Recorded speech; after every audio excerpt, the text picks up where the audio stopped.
ವಿಜಯೇಂದ್ರ ಬಣದ ವಿರೋಧಿಗಳಿಗೆ ಮತ್ತೊಮ್ಮೆ ರೇಣುಕಾಚಾರ್ಯ ಗುಡುಗುವ ಮೂಲಕ ಸಿಟ್ಟನ್ನು ಹೊರಹಾಕಿದ್ದಾರೆ. ಇವತ್ತು ವೀರಶೈವ ಲಿಂಗಾಯತ ಮಹಾಸಂಗಮದಲ್ಲಿ ರೇಣುಕಾಚಾರ್ಯ ಅವರು ಅಬ್ಬರದ ಮಾತುಗಳನ್ನಾಡಿದ್ದಾರೆ. ನಾಯಿ ನರಿಗಳೆಲ್ಲ ಯಡಿಯೂರಪ್ಪ ವಿರುದ್ಧ ಮಾತನಾಡ್ತಾರೆ. ಏಪ್ರಿಲ್ ತಿಂಗಳಲ್ಲಿ ಯಡಿಯೂರಪ್ಪ ಅವರ ಉತ್ಸವವನ್ನು ಮಾಡಿಯೇ ಮಾಡ್ತೇವೆ ಅಂತ ಹೇಳಿದ್ದಾರೆ. ದಾವಣಗೆರೆಯಲ್ಲಿ 5 ಲಕ್ಷ ಜನರನ್ನ ಸೇರಿಸ್ತೇವೆ ಅಂತ ಹೇಳಿ ರೇಣುಕಾಚಾರ್ಯ ಹೇಳಿದ್ದಾರೆ. ಸಮಾವೇಶವನ್ನ ಮಾಡಬೇಡಿ ಅನ್ನೋರು ಸುಟ್ಟು ಭಸ್ಮವಾಗ್ತಾರೆ ಅಂತ ಬೆಂಕಿ ಉಗುಳಿದ್ದಾರೆ. ಯತ್ನಾಳ್ ರೆಬಲ್ ಟೀಮ್ಗೆ ರೇಣುಕಾಚಾರ್ಯ ಈ ಮೂಲಕ ಕೌಂಟರ್ ಕೊಡುವಂತಹ ಕೆಲಸವನ್ನ ಮತ್ತೆ ಮುಂದುವರಿಸಿದ್ದಾರೆ. ಇವತ್ತು ವೀರಶೈವ ಲಿಂಗಾಯತ ಮಹಾಸಂಗಮ, ಇದರಲ್ಲಿ ರೇಣುಕಾಚಾರ್ಯ ಅವರು ಮತ್ತೊಮ್ಮೆ ವಿಜಯೇಂದ್ರ ವಿರೋಧಿ ಬಣಕ್ಕೆ ಟಕ್ಕರ್ ಕೊಡುವಂತಹ ಕೆಲಸವನ್ನ ಮಾಡಿದ್ದಾರೆ. ಅವ್ರ ಪಕ್ಕದ ಮನೆಯವರಿಗೆ ಅವ್ರು ಯಾರಂತ ಗೊತ್ತಿಲ್ಲ. ಅವರು ನಾಯಿ ನರಿಗಳಲ್ಲಿ ಯಡಿಯೂರಪ್ಪನವ್ರ ಬಗ್ಗೆ ಮಾತಾಡ್ತಾರೆ. ಸುಮ್ಮನಿರೋಕ್ಕಾಗತ್ತಾ? ಸಹಿಸಲ್ಲ ಅಂತೇಳಿ ಎಚ್ಚರಿಕೆಯನ್ನು ಕೊಡ್ತಿದ್ದೀವಿ.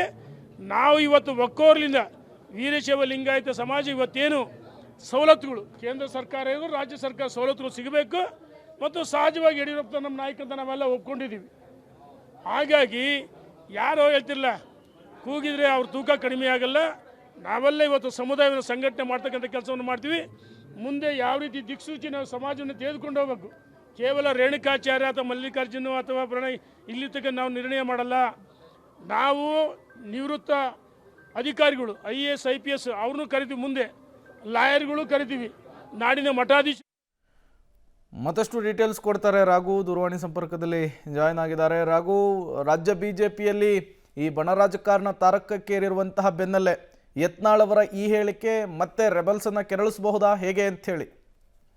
ಖಂಡಿತವಾಗಿಯೂ ಪ್ರೇಮ್, ಯಾಕಂದ್ರೆ ಈಗಾಗಲೇ ಬಣ ಬಡಿದಾಟ ಯಾವ ಹಂತಕ್ಕೆ ಹೋಗಿದೆ ಅನ್ನುವಂಥದ್ದು ಎಲ್ಲರಿಗೂ ಕೂಡ ಗೊತ್ತಿದೆ. ಈ ನಡುವೆ ಸಮುದಾಯದ ಸಭೆಯನ್ನ ಮಾಡೋದ್ರ ಮುಖಾಂತರವಾಗಿ ಸಮಾವೇಶವನ್ನ ಮಾಡಬೇಕು ಅಂತ ಹೇಳಿ ಮತ್ತೊಂದು ಬಣ ಅಂದ್ರೆ ವಿಜೇಂದ್ರ ಅವರ ಪರವಾಗಿ ನಿಂತಿರುವಂತಹ ರೇಣುಕಾಚಾರ್ಯ ಅಂಡ್ ಟೀಮ್ ಮುಂದಾಗಿದೆ.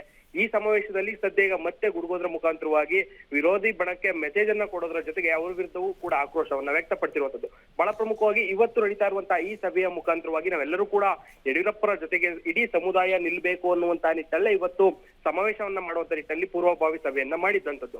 ಅದರಲ್ಲಿ ಲಿಂಗಾಯತ ಸಮುದಾಯದ ಪ್ರಮುಖ ಹಳೆ ಮೈಸೂರು ಭಾಗದ ಶ್ರೀಗಳನ್ನ ಮುಖಂಡರನ್ನ ಕರೆಸೋದ್ರ ಮುಖಾಂತರವಾಗಿ ಒಗ್ಗಟ್ಟು ಪ್ರದರ್ಶನದ ಜೊತೆಗೆ ನಾವೆಲ್ಲರೂ ಕೂಡ ಯಡಿಯೂರಪ್ಪನವರ ಜೊತೆಯಲ್ಲಿ ಇದ್ದೇವೆ ಅನ್ನುವಂತ ಸಂದೇಶವನ್ನ ಒಂದ್ ಕಡೆ ಹೈಕಮಾಂಡ್ ನ ಜೊತೆಗೆ ನೀಡೋದಾದ್ರೆ ಮತ್ತೊಂದ್ ಕಡೆ ವಿರೋಧಿ ಬಣಕ್ಕೂ ಕೂಡ ನೀಡುವಂತ ನಿಟ್ಟಿನಲ್ಲಿ ಇವತ್ತು ಸಭೆಯಲ್ಲಿ ಒಂದಷ್ಟು ತೀರ್ಮಾನಗಳನ್ನ ಕೈಗೊಳ್ಳಲಾಗಿದೆ. ಅದೇ ಸಮಾವೇಶದಲ್ಲಿ ಇವತ್ತು ಅವರ ವಿರುದ್ಧವೂ ಕೂಡ ಅಂದ್ರೆ ವಿರೋಧಿ ಬಣದ ವಿರುದ್ಧವೂ ಕೂಡ ಆಕ್ರೋಶವನ್ನ ವ್ಯಕ್ತಪಡಿಸೋದ್ರ ಮುಖಾಂತರವಾಗಿ ನಾವೆಲ್ಲರೂ ಕೂಡ ಯಡಿಯೂರಪ್ಪ ಮತ್ತು ವಿಜೇಂದ್ರ ಇದ್ದೇವೆ ಅನ್ನುವಂತ ಸಂದೇಶವನ್ನ ಸಾರುವಂತ ಕೆಲಸವನ್ನ ಸದ್ಯ ರೇಣುಕಾಚಾರ್ಯ ಅಂಡ್ ಟೀಮ್ ಮಾಡಿರುವಂತದ್ದು.